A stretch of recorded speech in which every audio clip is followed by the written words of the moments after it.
Hi guys, welcome back. Today we have another video on townies in The Sims 4. I'm making this video because my first video on random townies isn't really cutting it for a lot of you. A lot of people are still having random game-generated townies pop up in their worlds, and it's frustrating. It really throws off your gameplay when you see these funky-looking townies walking around, and especially annoying if you're trying to make a save file with all your own Sims. In case you aren't sure what I'm talking about when I mention these randomly generated Sims, let's hop into a save and take a look, because I guarantee we'll find some worthy examples. So in your game, whenever you load onto lots, especially if it's a newer save, you're going to find some non-EA Sims walking around that didn't come in the base game or packs. They're going to probably be dressed in some funky outfit and usually have a name you wouldn't come up with yourself. Ah yes, these ones. Even if you oddly don't see any while you're playing, as you travel from lot to lot, you can see the amount of game-generated townies add up when you go to Manage Worlds, Manage Households, Other Households, and then scroll to the very bottom, and then there they are. These Sims that the game deemed necessary to occupy your save file. Now, wouldn't it be cool if the game needed to generate a townie if it would use one of your own Sims you created instead? So instead of a randomized one popping up, it would just use a Sim that you made that you'll know and recognize and feel more satisfied with seeing as you play or plan out your save file? Well, great news, because I recently learned how to do exactly that. And the best news is that the mod we'll be using you probably already have. We'll be using the famous MC Command Center by Deaderpool. Now, this mod does so many things. I'm not surprised it took me until now to actually understand how to use this feature that makes the game generate your own Sims in your library instead of randomized ones. Before we get started, if you don't have MC Command Center already, go ahead and go to deaderpool-mccc.com or just Google MC Command Center. It should be the first link.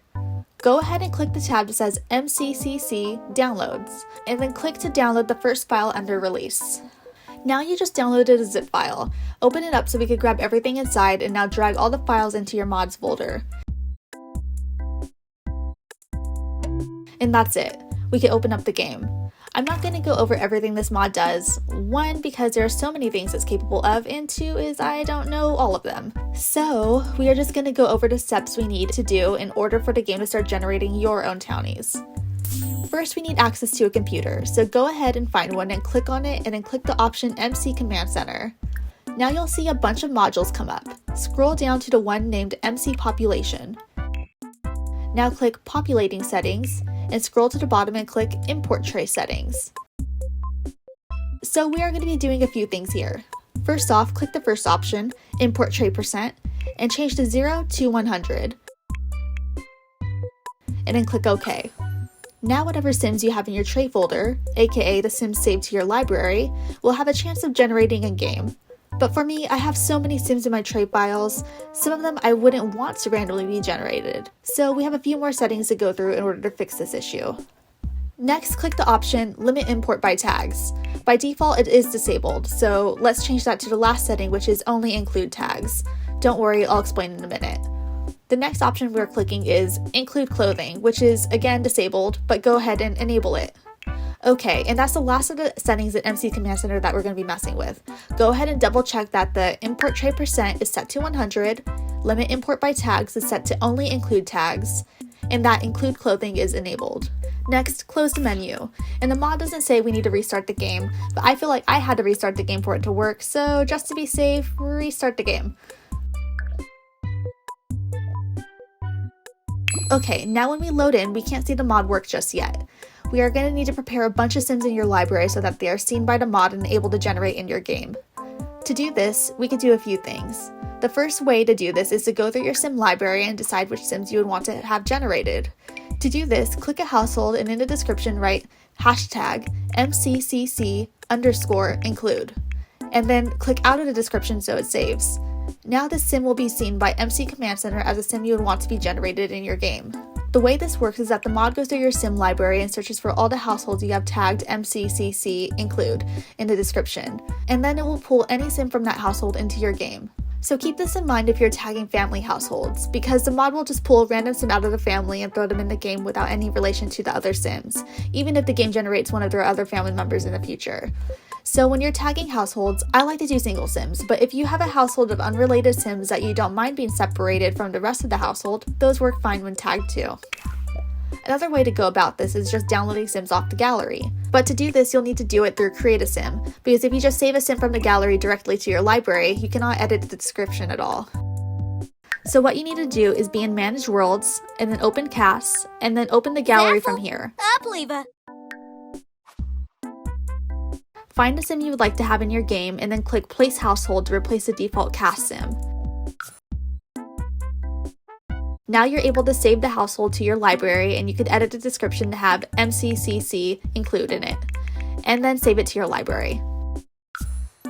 The last way, and the way I decided to prepare Sims to be added to my game, was to simply make brand new Sims.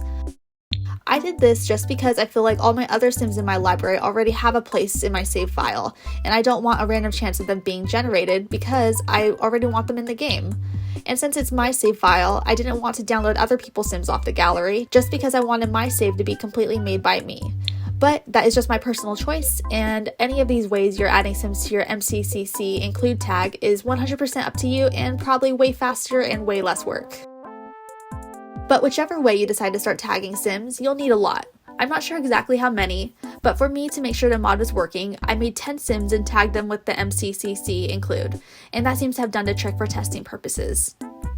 And to test this mod out, and to make sure the Sims that you're tagging are being generated in your game, it's easy, we just play the game. But first, I deleted all of the game's generated townies from Manage Households.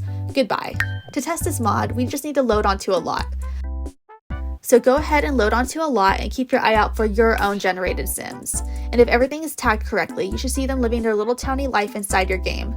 If you don't see any right away, just keep loading onto lots, and sooner than later, the game should be generating your Sims. Another way to check to see if your Sims are being generated is to, after loading onto a few lots, go to Manage Worlds and back to Manage Households, Other Households, and scroll to the bottom, and you should see at least a few of your Sims that have been generated. But yes, that's it. You should be set to play the game or keep working on your save file without randomized townies being generated. I do suggest adding more Sims to the MCCC include tag, just because I'm pretty sure if the game runs out of tag Sims, it will just start generating random ones again. Still, so far the 10 Sims I have made has been enough, but I do plan on making a lot more townies to potentially spawn in. Another tip I have is that you don't have to make only single Sim households to tag. I read somewhere that the more households you have saved to your library, the longer some loading times take. I personally don't think I've noticed any issue, but if you wanted to, you can make Sims and just merge them into a multi-Sim household, and once you tag it, the mod will still just pick one Sim from that household to generate. This is a nice idea if you want to keep the amount of households in your library manageable. Alrighty guys, I think that's all I got for you this time. I hope you found this video helpful, and I hope it helps you guys out for your gameplay and your journeys of creating a Sim save file. Be sure to like, comment, and subscribe, and please, if you have any suggestions for future videos or anything you'd want to see, leave them in the comments below, because I need ideas. Help me. Okay, but that's all guys. See you next time. Bye!